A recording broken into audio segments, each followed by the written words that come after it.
నమస్కారం ETV news కి స్వాగతం ఈనాటి ముఖ్యాంశాలు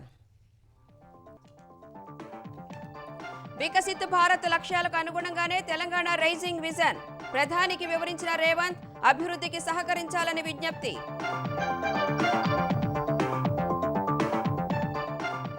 తెలంగాణ రైజింగ్ గ్లోబల్ సమ్మిట్ కు మోదీని ఆహ్వానించిన సీఎం హైదరాబాద్ మెట్రో రెండో దశలో కేంద్రం భాగస్వామ్యానికి అభ్యర్థన 6 నెలల్లో కొత్తగా 40,000 ప్రభుత్వ ఉద్యోగాల భర్తీ హుస్నాబాద్ పర్యటనలో రేవంత్ ప్రకటన గౌరెల్లి ప్రాజెక్టు పూర్తికి సీఎం హామీ కర్షకుల మేలు కోసం పంచసూత్రాలు తూర్పుగోదావరి జిల్లా రైతన్న మీకోసం సభలో చంద్రబాబు వెల్లడి గిట్టుబాటు ధరలకు హామీ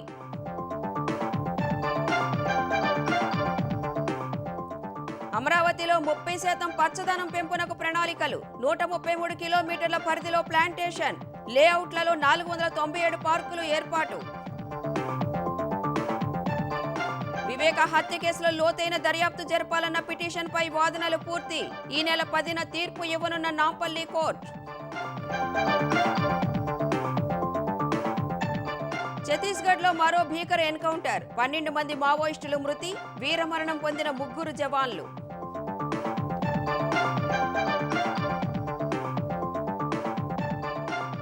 సంచార్ సాథీ యాప్పై విమర్శలతో వెనక్కి తగ్గిన కేంద్రం ప్రీ ఇన్స్టాలేషన్ తప్పనిసరి కాదని స్పష్టం చేసిన టెలికాం శాఖ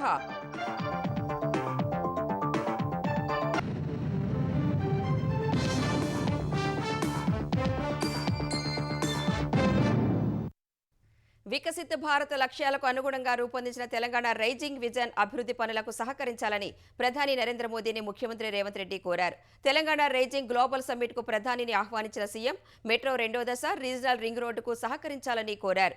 హైదరాబాద్ను బెంగళూరు శ్రీశైలం బందర్ పోర్టులకు అనుసంధానిస్తూ ఎక్స్ప్రెస్ వేలను నిర్మించాలని అభ్యర్థించారు. ఉప ముఖ్యమంత్రి భట్టి విక్రమార్క కాంగ్రెస్ ఎంపీలతో కలిసి పార్లమెంట్లో ప్రధాని నరేంద్ర మోదీతో ముఖ్యమంత్రి రేవంత్ రెడ్డి సమావేశమయ్యారు. హైదరాబాద్ భారత్ ఫ్యూచర్ సిటీలో నిర్వహించనున్న తెలంగాణ రైజింగ్ గ్లోబల్ సదస్సుకు రావాలని ఆహ్వాన పత్రాన్ని అందించారు. కేంద్ర ప్రభుత్వం ప్రకటించిన వికసిత్ భారత్ 2047 లక్ష్యాలకు అనుగుణంగా $3 ట్రిలియన్ ఆర్థిక వ్యవస్థే లక్ష్యంగా తెలంగాణ సర్కార్ ముందుకు సాగుతుందని ప్రధానికి సీఎం వివరించారు. ఇందుకు అనుగుణంగా విజన్ డాక్యుమెంట్ ను గ్లోబల్ సమ్మిట్ లో ఆవిష్కరించనున్నట్లు ప్రధానికి తెలిపారు. తెలంగాణ రైజింగ్ విజన్ లో భాగంగా చేపడుతున్న అభివృద్ధి పనులకు కేంద్ర ప్రభుత్వం తగిన సహాయ సహకారాలు అందించాలని విజ్ఞప్తి చేశారు. మన్మోహన్ ప్రధానిగా ఉన్నప్పుడు గుజరాత్ మోడల్ కు ఎలా సహకరించారో అలాగే తెలంగాణ మోడల్ కు సహకరించాలని మోదీని రేవంత్ రెడ్డి కోరారు. 43,848 కోట్ల అంచనా వ్యయమయ్యే హైదరాబాద్ మెట్రో రైలు రెండో దశ విస్తరణను కేంద్ర రాష్ట్ర ప్రభుత్వాల జాయింట్ వెంచర్ గా చేపట్టాలని ముఖ్యమంత్రి అభ్యర్థించారు. రీజనల్ రింగ్ రోడ్డు ఉత్తర భాగానికి కేబినెట్ ఆమోదం సహా దక్షిణ భాగం నిర్మాణానికి అనుమతులు ఇవ్వాలని విన్నవించారు. రీజనల్ రింగ్ రైల్ ప్రాజెక్టును తొందరగా చేపట్టాలని కోరారు. హైదరాబాద్ నుంచి అమరావతి మీదుగా బందర్ పోర్టు వరకు 12 లేన్ల greenfield expressway, Hyderabad Bengaluru high speed corridor, Hyderabad Srisailam elevated corridor నిర్మాణ ప్రతిపాదనలను ఆమోదించాలని ప్రధానికి రేవంత్ రెడ్డి వినతి పత్రం అందించారు. ఈ విజ్ఞప్తులపై సానుకూలంగా స్పందించిన ప్రధాని తెలంగాణకు అవసరమైన సహకారాన్ని అందిస్తానని హామీ ఇచ్చారు. తర్వాత కేంద్ర మంత్రులు రాజ్నాథ్ సింగ్, అశ్విని వైష్ణవ్, మనోహర్ లాల్ ఖట్టర్లను తెలంగాణ రైజింగ్ గ్లోబల్ సమ్మిట్ కు సీఎం ఆహ్వానించారు. కాంగ్రెస్ అధ్యక్షుడు మల్లికార్జున ఖర్గేను నిన్ననే ఆహ్వానించిన రేవంత్ రెడ్డి ఇవాళ కాంగ్రెస్ అగ్రనేతలు సోనియా గాంధీ, రాహుల్ గాంధీ, ప్రియాంక గాంధీ వాద్రాలను సదస్సుకు రావాలని కోరారు. తరువాత జాతీయ మీడియా ప్రతినిధులతో ఇష్టాగోష్ఠి మాట్లాడిన రేవంత్ తెలంగాణలో 10 ఏళ్లు కాంగ్రెస్ తన నేతృత్వంలో ప్రభుత్వమే ఉంటుందని చెప్పారు. తాను పార్టీలో అంతర్గతంగా మాట్లాడిన విషయాల్లో ముందు వెనుక కత్తిరించి కొంతమంది తప్పుడు ప్రచారం చేస్తున్నారని ఆరోపించారు. ఇలా ప్రచారం చేయడం ద్వారా ఉత్తర భారతంలో కూడా తనను పాపులర్ చేస్తున్నందుకు సంతోషమేనని చెప్పుకొచ్చారు. హిందూ దేవుళ్లు, హిందూ సమాజం లాంటిదే కాంగ్రెస్ పార్టీ అని కొత్తగా ఎన్నికైన పార్టీ జిల్లా అధ్యక్షులకు చెబితే సంబంధం లేని వివాదాలు సృష్టిస్తున్నారని రేవంత్ రెడ్డి అన్నారు. పార్టీ నాయకుడిగా ఎలా పనిచేయాలనేది వివరించే క్రమంలో తాను చేసిన వ్యాఖ్యలను పూర్తిగా వక్రీకరించారని చెప్పారు. జూబ్లీహిల్స్ ఉప ఎన్నికల్లో డిపాజిట్ కోల్పోయినందునే ఈ విషయాన్ని పెద్దది చేసి వివాదాస్పదం చేస్తున్నారని రేవంత్ రెడ్డి ఆరోపించారు. హిందూ దేవుళ్లను కించపరిచేలా ముఖ్యమంత్రి రేవంత్ రెడ్డి మాట్లాడారంటూ బీజేపీ శ్రేణులు తెలంగాణ వ్యాప్తంగా ఆందోళన చేశాయి. సీఎం వ్యాఖ్యలను ఖండిస్తూ బీజేపీ యువ మహిళా మోర్చా నేతలు హైదరాబాద్లో గాంధీ భవన్ ముట్టడికి యత్నించగా పోలీసులు అడ్డుకున్నారు. ఈ సందర్భంగా వాగ్వాదం, తోపులాట జరిగింది. ఎర్రగడ్డలో బీజేపీ ఆధ్వర్యంలో నిరసన తెలిపారు. సీఎం వ్యాఖ్యలకు నిరసనగా సికింద్రాబాద్ ప్యారడైజ్ కూడలి వద్ద బీజేవైఎం నాయకులు ఆందోళనకు దిగారు. హిందూ సమాజానికి ముఖ్యమంత్రి వెంటనే క్షమాపణ చెప్పాలంటూ బీజేపీ నాయకులు తార్నాక చౌరస్తా వద్ద బైఠాయించారు. మంచిర్యాల జిల్లా మందమరిలోనూ నిరసన వ్యక్తం చేశారు. హిందూ దేవతలపై ముఖ్యమంత్రి రేవంత్ రెడ్డి వ్యాఖ్యలను ఖండిస్తున్నట్లు కేంద్ర మంత్రి కిషన్ రెడ్డి తెలిపారు. వెంటనే హిందువులకు క్షమాపణ చెప్పాలని ఆయన డిమాండ్ చేశారు. కాంగ్రెస్ పార్టీ మొదటి నుంచి కూడా యాంటీ హిందూలాగా వ్యవహరిస్తూ ఉంది. ఇతర మతాల గురించి వచ్చినప్పుడు కాంగ్రెస్ అంటే ముస్లిం, కాంగ్రెస్ పార్టీ అంటేనే ముస్లింల గౌరవము, ఆ మతం వచ్చినప్పుడు అంట మాట్లాడతారు. హిందూ మతం గురించి వచ్చినప్పుడు ఇంత కించపరిచే విధంగా మీరు మాట్లాడతారు. మీరు ఇంకో మతాన్ని పొగడండి, కానీ హిందూ మతాన్ని అవమానం చేయొద్దని చెప్పి సందర్భంగా మనం చేస్తున్నాం. కేసీఆర్ కూడా హిందూగాళ్ళు బొందుగాళ్ళని బెదిరించాడు. ఆ తర్వాత బీఆర్ఎస్ పార్టీ వ్యతిరేకంగా ప్రజలు స్పందించారో రేవంత్ రెడ్డి కూడా గుర్తుపెట్టుకోవాలి. ఇప్పటికైనా బేషరతుగా రేవంత్ రెడ్డి నిన్న మాట్లాడినటువంటి మాటల మీద యావత్ హిందూ సమాజానికి క్షమాపణ చెప్పాల్సిందిగా డిమాండ్ చేస్తాం. కాంగ్రెస్ ప్రభుత్వం 2.5 ఏళ్లు పూర్తి చేసుకునేలోపు మరో 40,000 ఉద్యోగాలను భర్తీ చేస్తామని ముఖ్యమంత్రి రేవంత్ రెడ్డి ప్రకటించారు. కాంగ్రెస్ ప్రభుత్వం 2 ఏళ్లు పూర్తి చేసుకుంటున్న వేళ హుస్నాబాద్లో పర్యటించిన సీఎం 262.68 కోట్ల విలువైన అభివృద్ధి పనులకు శంకుస్థాపనలు చేశారు. రైతులపై 1,00,000 కోట్లకు పైగా ఖర్చు పెట్టామన్న ఆయన వ్యవసాయం అంటే దండగ కాదు పండుగ అని చేసి చూపించామన్నారు. 22,500 కోట్ల పేదల ఇళ్ల కోసం ఖర్చు చేస్తున్నామన్నారు. గజ్వేల్, సిద్దిపేట, సిరిసిల్లలో మొదలుపెట్టిన ప్రాజెక్టులు పూర్తి చేసుకున్న బీఆర్ఎస్ నేతలు హుస్నాబాద్లో గౌరెల్లి ప్రాజెక్టును నిర్లక్ష్యం చేశారని ధ్వజమెత్తారు. త్వరలోనే గౌరెల్లి ప్రాజెక్టును పూర్తి చేస్తామని రేవంత్ రెడ్డి హామీ ఇచ్చారు. గ్రామాల అభివృద్ధి కోసం పనిచేసే వారినే సర్పంచులుగా గెలిపించుకోవాలని ముఖ్యమంత్రి పునరుద్ఘాటించారు. శ్రీకాంతాచారి స్ఫూర్తితో మొదటి సంవత్సరంలోనే 60,000 ఉద్యోగాలు ఇవ్వడం జరిగింది. తొందరలోనే ఇంకా 40,000 ఉద్యోగాలు ఇచ్చి 2.5 సంవత్సరాలు పూర్తి చేసుకునే లోపల 1,00,000 ఉద్యోగ ప్రభుత్వ ఖాళీలను భర్తీ చేయడం ద్వారా ఇది ప్రజా ప్రభుత్వం ప్రజల ఆకాంక్షలను నెరవేరుస్తుందని ఈనాడు మనం నిర్ణయాలు తీసుకొని ముందుకు వెళ్తున్నాం. మనం కట్టిన ఎస్ఆర్ఎస్పీ ఎట్లుందో, బీఆర్ఎస్ వాళ్ళు కట్టిన కాళేశ్వరం ఎట్లుందో ఒక్కసారి ఆలోచన చేయండి. ఆడబిడ్డల మంచి కోసం, రైతుల మేలు కోసం, నిరుద్యోగ యువత యొక్క భవిష్యత్తు కోసం తెలంగాణ రాష్ట్రాన్ని అభివృద్ధి పదం వైపు నడిపించుకుంటున్నాం. ఆంధ్రప్రదేశ్ను ఉద్యానవన హబ్గా మార్చి రైతులకు అధిక ఆదాయం అందించడమే లక్ష్యంగా కూటమి ప్రభుత్వం పనిచేస్తోందని ముఖ్యమంత్రి చంద్రబాబు తెలిపారు. వ్యవసాయంలో పంచసూత్రాలు అమలు చేసి రైతులకు మేలు చేసేందుకు ప్రయత్నిస్తున్నామని తూర్పుగోదావరి జిల్లాలో జరిగిన రైతన్న మీకోసం సభలో చెప్పారు. నదుల అనుసంధానం, భూగర్భ జలాల పెంపు కూటమి ప్రభుత్వ కర్తవ్యమని స్పష్టం చేశారు. తూర్పుగోదావరి జిల్లా గోపాలపురం నియోజకవర్గంలోని నల్లజర్లలో రైతన్న మీకోసం ప్రజావేదిక సభలో పాల్గొన్న సీఎం చంద్రబాబు రైతులతో ముఖాముఖి నిర్వహించారు. తొలుత వ్యవసాయ పరికరాలు, యంత్రాలు, డ్రిప్ విధానం ఎగ్జిబిషన్ ను పరిశీలించారు. డ్రిప్ ఇరిగేషన్ మరింత మెరుగ్గా రైతులకు ఉపయోగపడేలా టెక్నాలజీలో చేయాల్సిన మార్పులపై సీఎం సూచనలు చేశారు. తరువాత నల్లజర్ల రైతులు సాగు చేస్తున్న అంతర పంటలను పరిశీలించారు. రైతులతో నిర్వహించిన ముఖాముఖిలో పాల్గొని వారి నుంచి సాగు వివరాలను తెలుసుకున్నారు. ప్రభుత్వ పంచసూత్రాలపై అవగాహన కల్పించారు. అనంతరం ప్రజావేదిక సభలో మాట్లాడిన సీఎం జటిలమైన వ్యవసాయ రంగంలోని సమస్యల పరిష్కారానికి మార్గాలు అన్వేషిస్తున్నామని తెలిపారు. కోస్తా ప్రాంతంలోని మెట్ట రైతులు ప్రత్యామ్నాయ ఉద్యాన పంటల వైపు మొగ్గు చూపాలని సూచించారు. నీటి వనరులు పెంచేందుకు అనేక ప్రయత్నాలు చేస్తున్నామని తెలిపారు. రైతులకు గిట్టుబాటు ధర వచ్చే వరకు పోరాడుతూనే ఉంటామని వివరించారు. రైతు గిట్టుబాటు ధర రావాలి. నేను చాలా సమస్యలు పరిష్కారం చేయగలుగుతున్నాను. రైతు సమస్యలు మాత్రం కొంచెం సమయం కూడా పడుతుంది.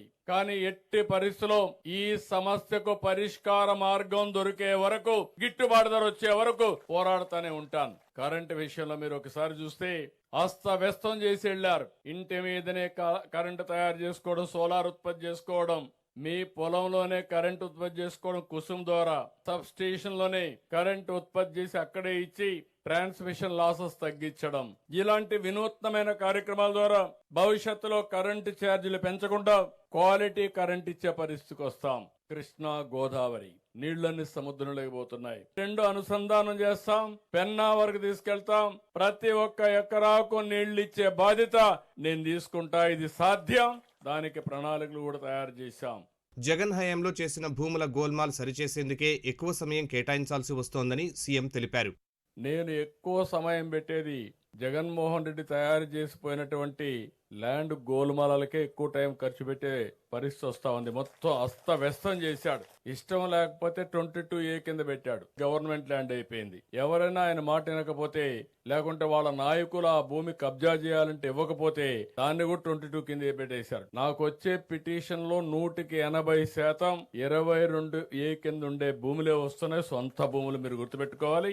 దాని మీద నేను తప్పకుండా శ్రద్ధ పెడతా, యాక్షన్ తీసుకుంటాను.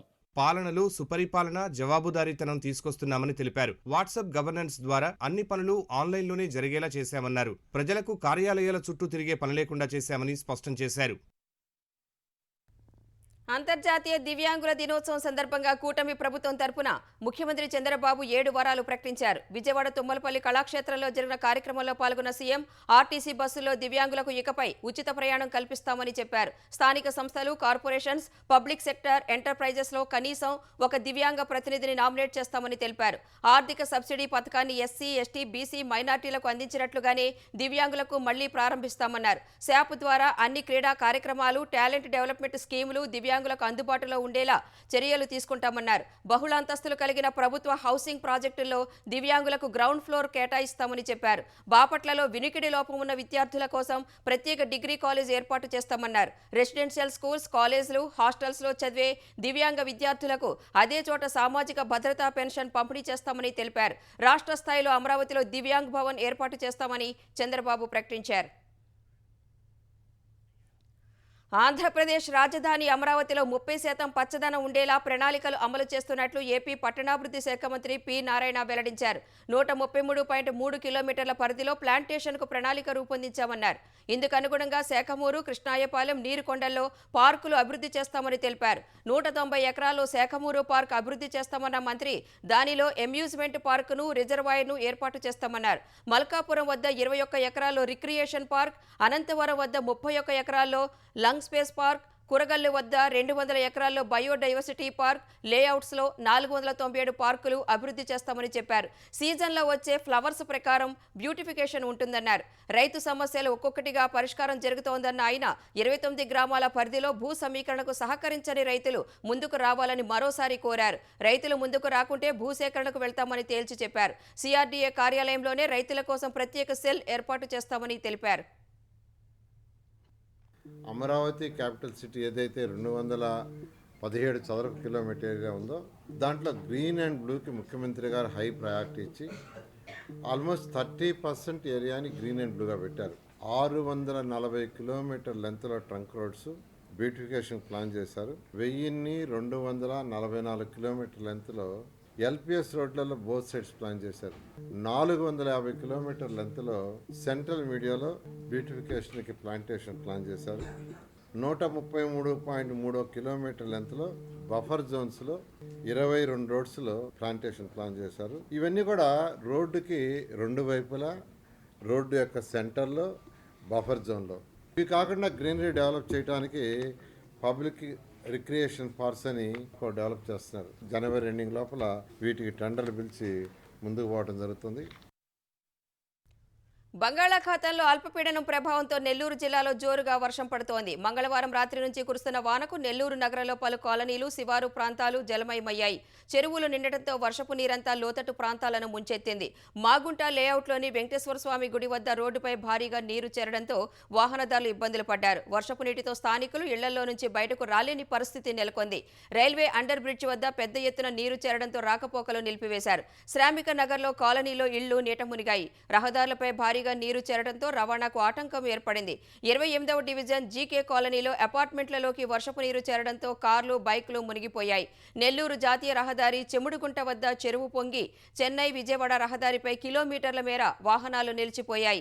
కండలేరు జలాశయం నీటి విడుదలతో మనుబోలులో రోడ్డుపై వాగులు ప్రవహిస్తున్నాయి. పొదలకూరు రోడ్డు నుంచి చంద్రబాబు నగర్కు వెళ్లే రోడ్డుపై వర్షపు నీరు నిలిచింది.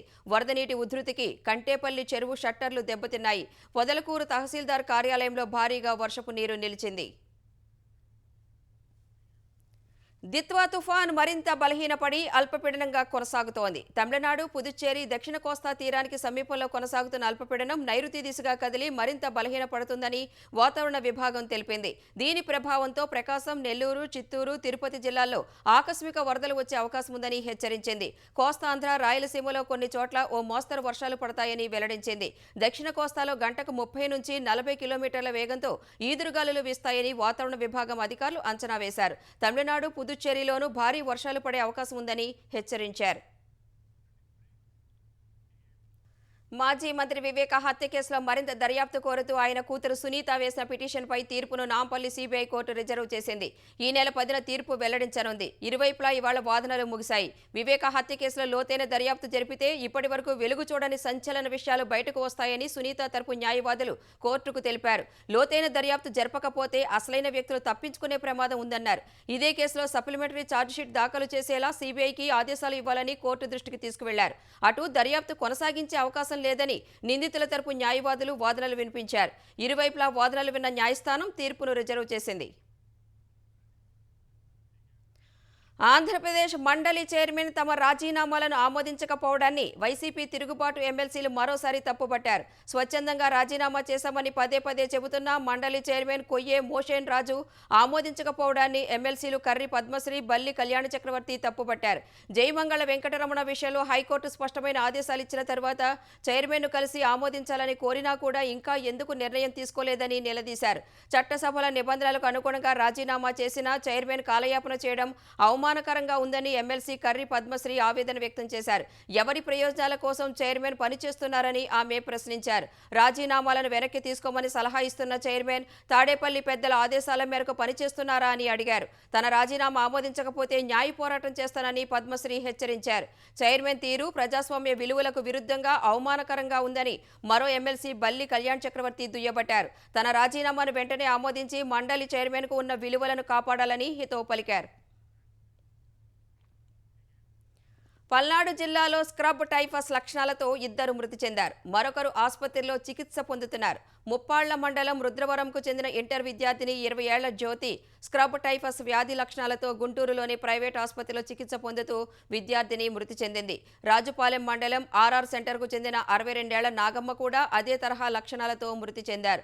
రాజుపాలెం మండలం కొత్తూరులో 72 ఏళ్ల సాలమ్మ అనే వృద్ధురాలికి స్క్రబ్ టైఫస్ తరహా లక్షణాలతో ప్రస్తుతం చికిత్స జరుగుతోంది. స్క్రబ్ టైఫస్ కాటుతో సోకే బ్యాక్టీరియా ప్రభావాన్ని గుర్తించేందుకు గుంటూరు జీజీహెచ్లో ప్రయోగశాల ఉందని జిల్లా వైద్యాధికారి డాక్టర్ రవి తెలిపారు.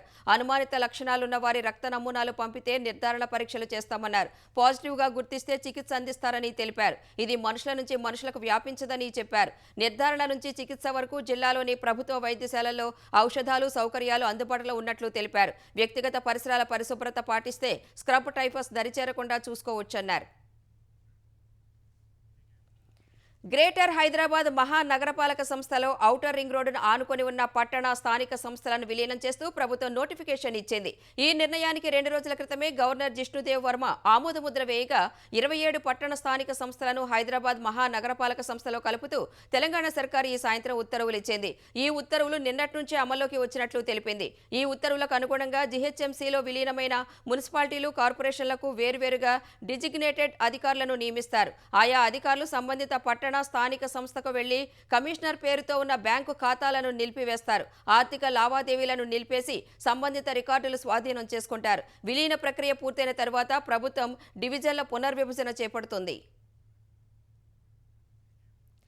పారిశ్రామికవేత్తలకు అనుచిత లబ్ధి చేకూర్చేందుకే హిల్ట్ పాలసీ పేరుతో భూదందాకు తెలంగాణ ప్రభుత్వం తెరలేపిందని కేంద్ర మంత్రి కిషన్ రెడ్డి ఢిల్లీలో ఆరోపించారు. హిల్ట్ పాలసీ వల్ల పరిశ్రమలు మూతపడి కార్మికులు ఉపాధి కోల్పోతారని ఆయన ఆవేదన వ్యక్తం చేశారు.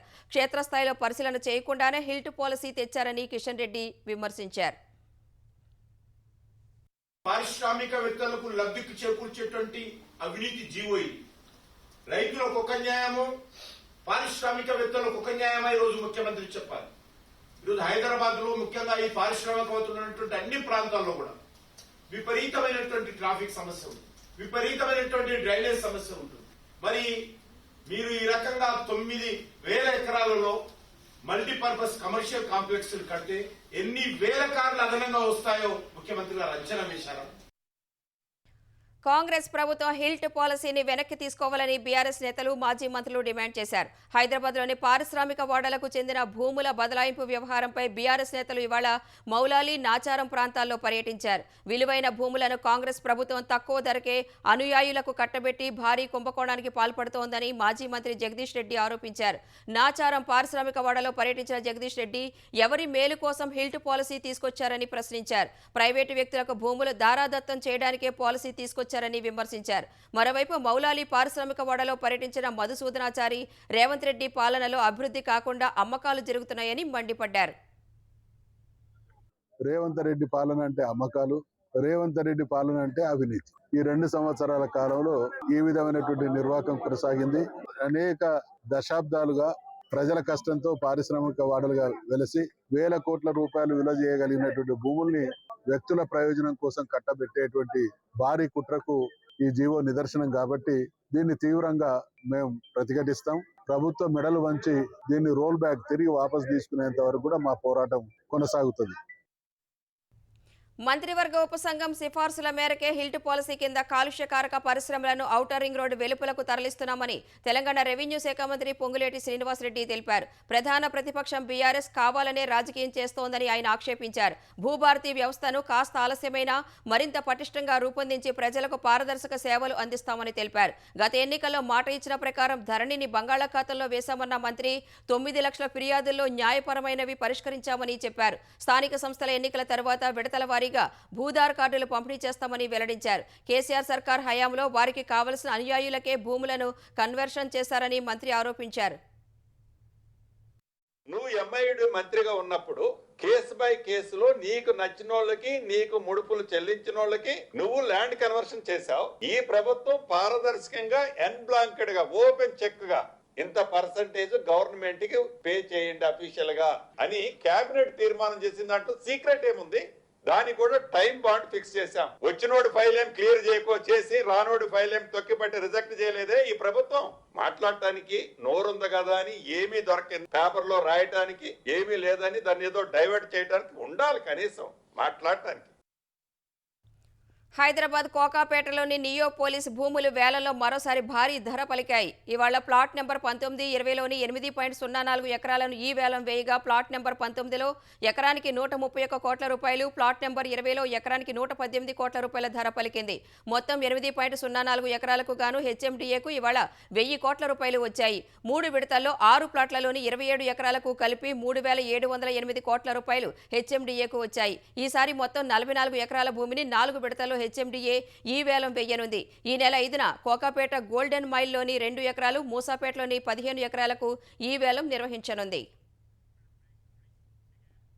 ఛత్తీస్గఢ్లో మావోయిస్టులకు మరో ఎదురుదెబ్బ తగిలింది. బీజాపూర్ జిల్లాలో జరిగిన ఎదురుకాల్పుల్లో 12 మంది మావోయిస్టులు మృతి చెందారు. ఈ క్రమంలో 3 జిల్లా రిజర్వ్ గార్డ్ జవాన్లు అమరులయ్యారు.